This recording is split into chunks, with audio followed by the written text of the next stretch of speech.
கூப்பிட்ட குரலுக்கு ஓடி வருகிற ஒரே தெய்வம் செந்தமிழ் கடவுள் முருகன். சிவபெருமான் வேற, முருகன் வேற கிடையாது. 5 முகம் தோன்றில் 6 முகம் தோன்றும், வெஞ்சமரில் அஞ்சலன வேல் தோன்றும், நெஞ்சில் ஒரு காயனைக்கின் இருகாலும் தோன்றும்.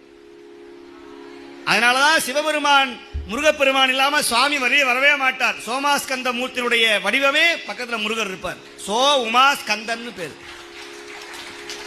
நம்ம முருகனை பிரிச்சு விட்டு விநாயகர் பெருமானை பிரிச்சுட்டு சாமியை கும்பிடவே முடியாது, சிவனை கும்பிடவே முடியாது. நீங்க எந்த சிவாலயம் போனாலும் சரி, சுவாமிக்கு நேர் பின்னாடி யார் இருப்பானா முருகர் தான் இருப்பார்.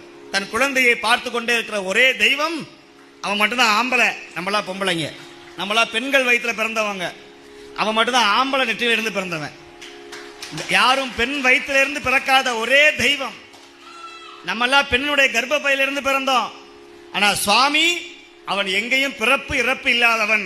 அவனுடைய பிள்ளையாகிய சுப்பிரமணியனும் பிறப்பு இறப்பு இல்லாதவன்.